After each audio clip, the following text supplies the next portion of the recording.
നാരായണം നമസ്കൃത്യ നരം ചൈവ നരോത്തമം ദേവീം സരസ്വതീം വ്യാസം തതോ ജയമുദീരയേ. അർത്ഥശാസ്ത്രമിദം പുണ്യം ധർമ്മശാസ്ത്രമിദം പരം മോക്ഷശാസ്ത്രമിദം പ്രോക്തം വ്യാസേനാമിതബുദ്ധിനാ.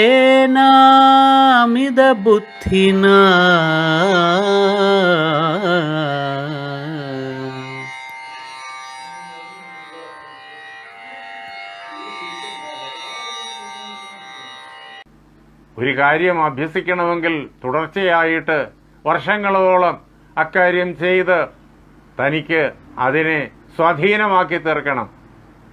ആയുധാഭ്യാസമായാലും എന്തു പ്രകാരത്തിലുള്ള അഭ്യാസമായാലും അത് വശമായി തീരണമെങ്കിൽ നിഷ്ഠയായുള്ള അധ്വാനം കൊണ്ടേ പറ്റൂ. അതാണ് അസ്ത്രാഭ്യാസം പോലും വിജയത്തിലെത്തുന്നത് ആ നിഷ്ഠ കൊണ്ടാണ്. അതിനാസ്പദം മനസ്സാണ്. ഇനിയോ ജീവിതത്തിൽ എന്തും എത്തുന്നത് മനസ്സിൻ്റെ ദൃഢനിശ്ചയത്തിലാണ്. വലിയ വലിയ കാര്യങ്ങൾ പഠിക്കണമെങ്കിൽ മനസ്സത്ര കണ്ട് ദൃഢനിശ്ചയത്തോടു കൂടിയതായിരിക്കണം. ശ്രീശങ്കരാചാര്യസ്വാമികൾ 8ാമത്തെ വയസ്സിലാണ് ഇവിടെ നിന്ന് ഗുരുവിനെ അന്വേഷിച്ചിട്ട് അങ്ങ് നർമ്മദാ തീരത്ത് പോയത്. ഭാരതത്തിൻ്റെ സിംഹഭാഗവും കാടുകളായിരുന്നപ്പോൾ, ആ കാടുകളെല്ലാം ക്രൂരമൃഗങ്ങളെ കൊണ്ട് നിറഞ്ഞതായിരുന്നപ്പോൾ, വഴിയാത്ര ചെയ്യാൻ വേണ്ടിയിട്ട് കൂടെ വരാൻ പോലും ആരുമില്ലാതിരുന്ന കാലഘട്ടത്തിൽ ഭാരതത്തിലാകെ അന്നുണ്ടായിരുന്ന ജനങ്ങൾ ഏതാനും ലക്ഷങ്ങൾ മാത്രമാണ്. അങ്ങനെ ജനസംഖ്യ വളരെ കുറവാണ്. ഈ കാടുകളിലൂടെ ഗുരു തപസ് ചെയ്യുന്നതായ നർമ്മദാ തീരത്ത് ആ ഗോവിന്ദയോഗിയുടെ സമീപത്ത് 8 വയസ്സുള്ള ബാലൻ നടന്നു ചെന്നു. അത് ആ ഇച്ഛാശക്തിയാണ്. എങ്കിൽ മാത്രമേ അത്തരം മഹാകാര്യങ്ങൾ ചെയ്യാനായി സാധിക്കുള്ളൂ. അദ്ദേഹം ആ ജീവിതം കൊണ്ട് 32 വർഷമേ ആകെ ജീവിച്ചിരുന്നുള്ളൂ. അദ്ദേഹം എന്തൊക്കെ ചെയ്തു ഇന്നും ലോകത്തെ മുഴുവൻ അത്ഭുതപ്പെടുത്തുന്നു. ശങ്കരാചാര്യസ്വാമികൾ എഴുതി വെച്ച ആ വാക്യങ്ങളെ ഇളക്കാൻ ആർക്കും സാധ്യമല്ല. സ്വാമി വിവേകാനന്ദൻ 39 വയസ്സ് തികച്ചില്ല. ലോകത്തെ പിടിച്ചുകുലുക്കി ഇന്നും ലോകത്തെ മുഴുവൻ പ്രകാശത്തിലേക്ക് നയിക്കുന്നത് സ്വാമി വിവേകാനന്ദന്റെ വാക്കുകളാണ്. ഇത് മുഴുവൻ ആ മനസ്സിന്റെ ബലമാണ്. അതിനു വേണ്ടുന്നതായ പ്രാണശക്തി ആ മനസ്സിന്റെ അഭ്യാസബലത്താൽ വർദ്ധിപ്പിച്ചെടുക്കുന്നു. അതാണ് അർജുനൻ നിന്നെ വിജയത്തിലേക്ക് നയിക്കും. നമ്മുടെ സർവ്വവിജയം നമ്മുടെ മനസ്സിനെ, മനോമയ കോശത്തെ ആസ്പദമാക്കി നിൽക്കുന്നു.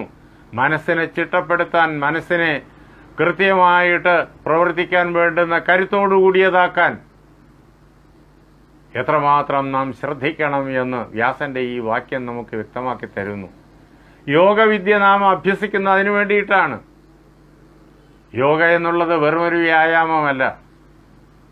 ഈ 5 കോശങ്ങളെയും അതേപോലെ തന്നെ അതിനപ്പുറം കുടികൊള്ളുന്നതായ എല്ലാത്തിനും ആധാരമായിരിക്കുന്ന പരമാത്മാവിനെയും ഒരുമിച്ച് ഏകമായ ലക്ഷ്യത്തിൽ കോർത്തിണക്കി സുദൃഢമായിട്ട് നിർത്തുന്ന അത്ഭുതകരമായ ഒരു അനുഷ്ഠാനം, ഒരു അഭ്യാസം, അതാണ് യോഗം. യോഗശക്തിയുള്ളയാളിന് അസാധ്യമായിട്ട് യാതൊന്നും തന്നെയില്ല. അത് ചെയ്യുന്നത് മനസ്സിനെ കരുത്തുറ്റതാക്കി തീർക്കലാണ്. അതാണ് നമ്മുടെ അനുഷ്ഠാനങ്ങൾ, നമ്മുടെ അഭ്യാസക്രമങ്ങളെല്ലാം മനസ്സിനെ ദൃഢീകരിക്കുന്നതിൽ ആണ് ശ്രദ്ധ വച്ചിരിക്കുന്നതെന്നറിയണം. അതാണ് വ്യാസന്റെ വാക്യം. അവനാൽ ആ അർജുനന്റെ, ധനുർധാരിയായ അർജുനന്റെ കരുത്തിനാൽ മുഴുവൻ ശത്രുക്കളെയും ദൂരീകരിക്കാം. മനസ്സ് ദുർബലമായാൽ ലോകം മുഴുവൻ ശത്രുക്കൾ നിറഞ്ഞതായി തോന്നും. യഥാർത്ഥത്തിൽ ലോകത്തിൽ ശത്രുവായിട്ട് ആരും തന്നെയില്ല നമുക്ക്. പക്ഷെ ശത്രുക്കൾ ധാരാളമുണ്ടെന്ന് തോന്നും. എന്തുകൊണ്ട്? സ്വന്തം മനസ്സ് ദുർബലം.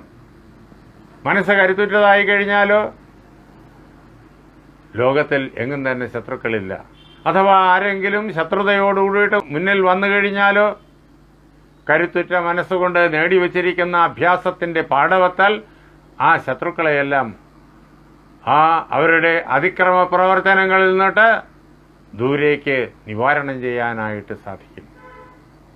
അതാണ് മനസ്സാണ് ശത്രുക്കളെ മുഴുവൻ പരാജയപ്പെടുത്തുന്നതാണ്.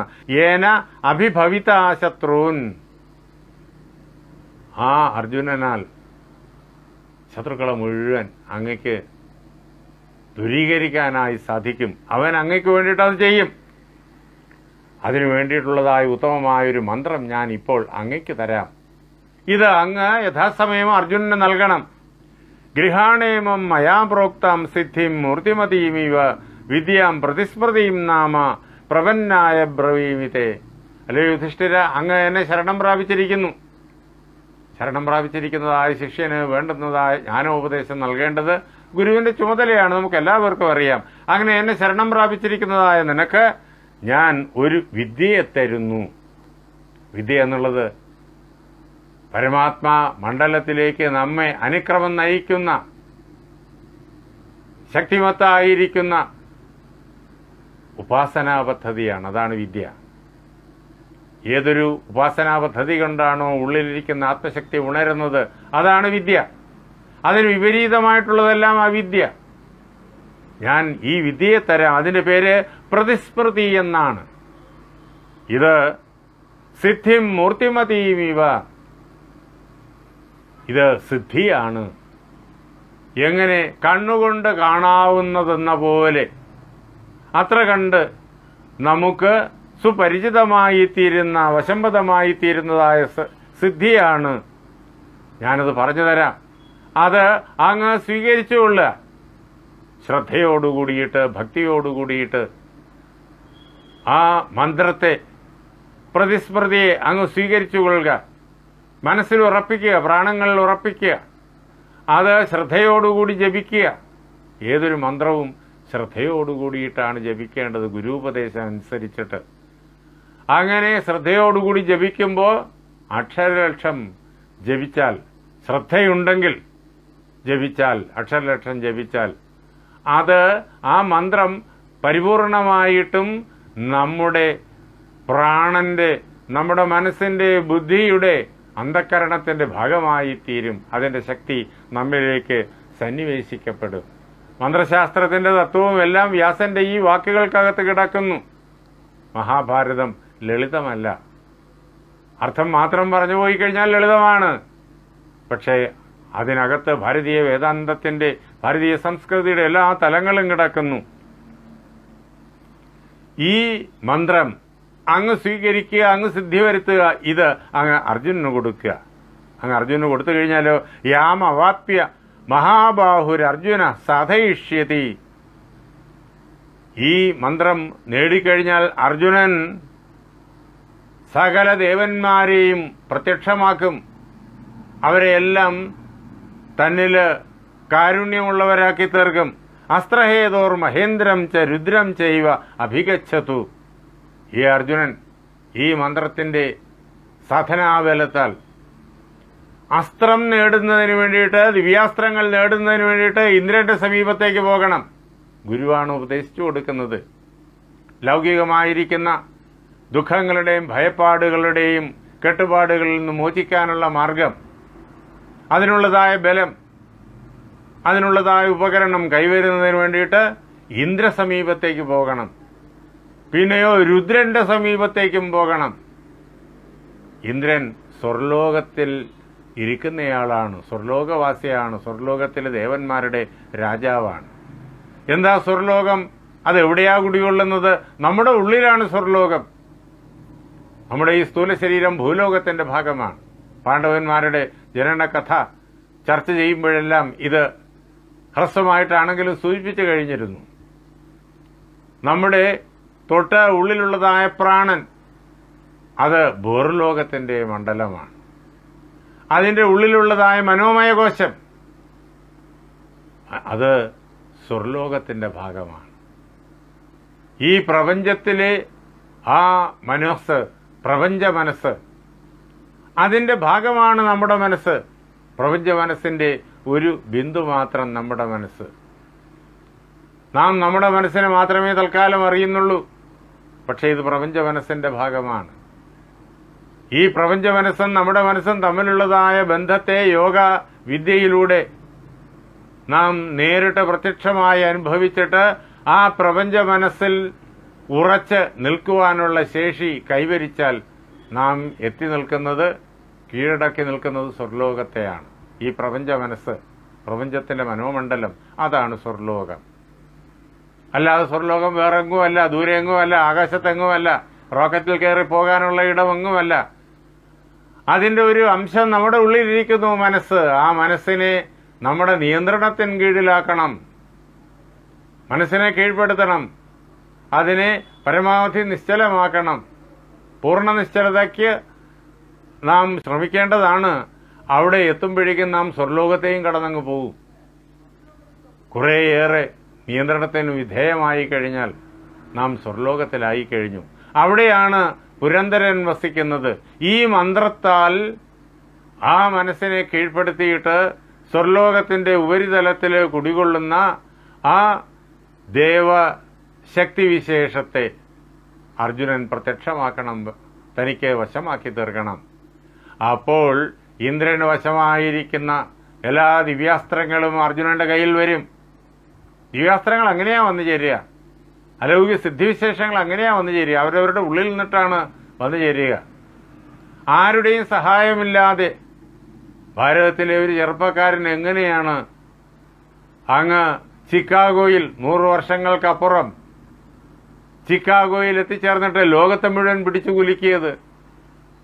വെറും ഒരൊറ്റ സംബോധനയാൽ, brothers and sisters of America.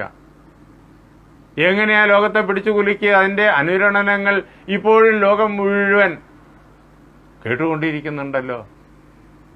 അത് പീരങ്കികളുടെ ബലം കൊണ്ടല്ല, സാമ്രാജ്യത്തിന്റെ ബലം കൊണ്ടല്ല, പണത്തിന്റെ ബലം കൊണ്ടല്ല, പിന്നെയോ ഉള്ളിൽ നിന്ന് വരുന്ന ശക്തിവിശേഷത്താൽ.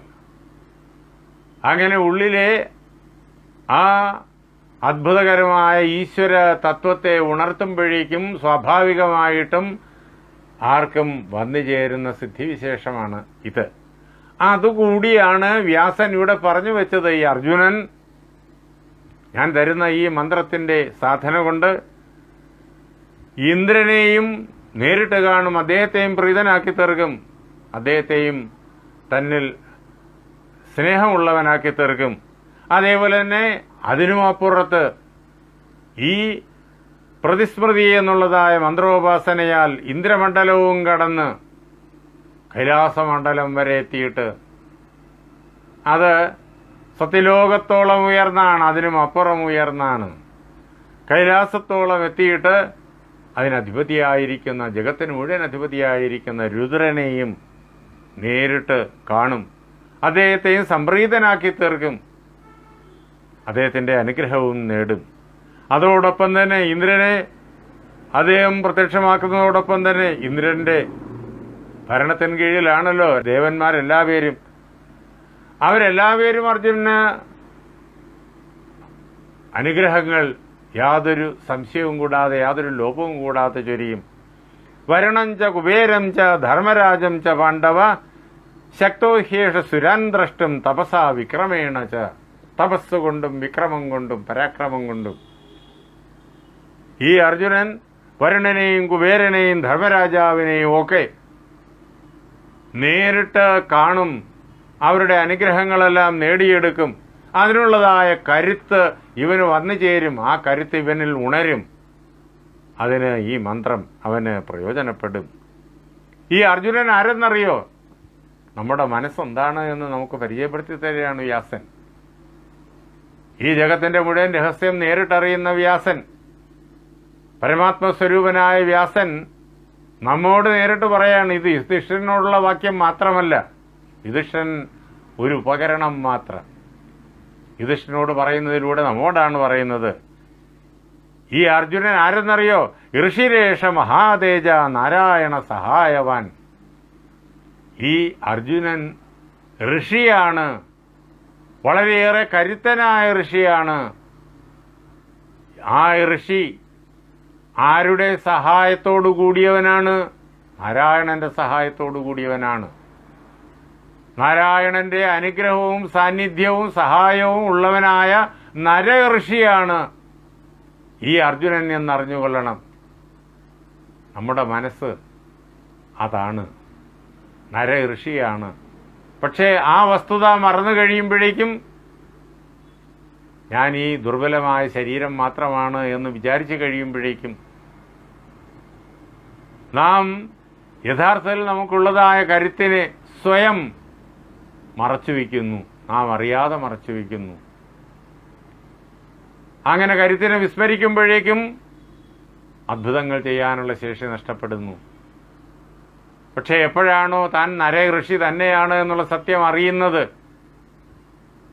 ആ അവസരത്തിലെ കരുത്തുകളെല്ലാം പ്രകാശിക്കും. ഇവൻ നര ഋഷിയാണ്, അവന് സഹായമായിട്ട് നാരായണൻ കൂടിയുണ്ട്. എത്ര മനോഹരമായിട്ട് വ്യാസൻ ഇവിടെ പറഞ്ഞു എന്ന് മാത്രമല്ല, കഥാരൂപത്തിൽ കാണിച്ചു തന്നു. അന്ന് നടന്ന ആ വലിയ യുദ്ധം, കുരുക്ഷേത്രത്തിലെ യുദ്ധം, ആ യുദ്ധഭൂമിയിൽ അർജുനന്റെ തേര് തെളിച്ചത് നാരായണനാണ്. അതാണ് നാരായണ സഹായവാൻ. കൃഷ്ണനാണല്ലോ അർജുനന്റെ തേര് തെളിച്ചത്. അർജുനനെ വിജയത്തിന്റെ കൊടുമുടിയിലെത്തിച്ചതും കൃഷ്ണനാണല്ലോ. അർജുനനെ സർവവിധ ആപത്തുകളിൽ നിന്നും രക്ഷിച്ചതും കൃഷ്ണനാണല്ലോ. ഏതെല്ലാം പ്രകാരത്തിലുള്ള ആപത്തുകളാണ് അർജുനന് ചുറ്റും ഉരുണ്ടുകൂടിയത്. നമ്മൾ ഇതിലെ ഭീഷ്മ, ദ്രോണ, കർണ, ശല്യാദി പർവ്വങ്ങളിലൂടെ കടന്നു പോകുമ്പോഴേക്കും ആ സന്ദർഭങ്ങളെല്ലാം നേരിട്ട് കാണും. വളരെ സമർത്ഥമായി ആർക്കും മനസ്സിലാക്കാൻ കഴിയാത്ത രീതിയിൽ കൃഷ്ണൻ ആ തടസ്സങ്ങളെയെല്ലാം നിവാരണം ചെയ്ത് അർജുനനെ രക്ഷിച്ചു, അർജുനനെ കീർത്തിയുടെ കൊടുമുടിയിലെത്തിച്ചു. ആ യുദ്ധത്തിൻ്റെ സൽപ്പേര് മുഴുവൻ, വീരൻ എന്നുള്ള പേര് മുഴുവൻ അർജുനനാ വന്നത്.